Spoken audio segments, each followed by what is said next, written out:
Thanks for being with us here on BBC News. Let's bring you the latest now on events in the Middle East. All members of the United Nations Security Council, with the exception of the US, have said that the famine in Gaza is man-made. The 14 diplomats reiterated that the use of starvation as a weapon is banned under international law and urged Israel to lift all restrictions on aid immediately.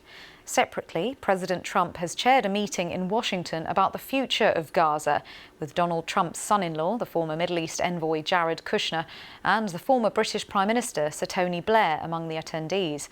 It's understood that no Israeli or Palestinian representatives participated in the meeting in the White House. Meanwhile, large plumes of smoke were seen rising from Deir al-Balah inside Gaza as Israel is continuing its massive offensive to take over the north of the Strip. Our correspondent in Jerusalem, Yolande Knell, has more on that White House meeting.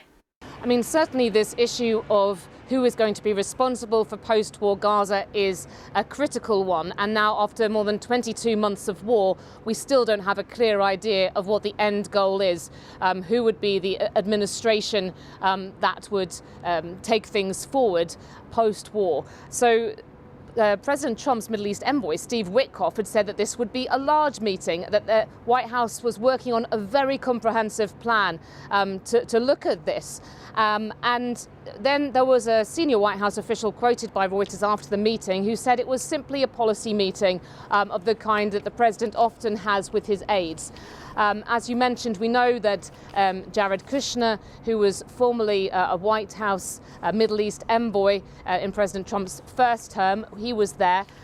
He is said to have been an influence on President Trump when he came up with that idea. It was highly controversial early this year that got global condemnation, that Gaza should be emptied of its 2 million residents and that it should be turned into a coastal resort with the US taking over. President Trump has not repeated that idea since.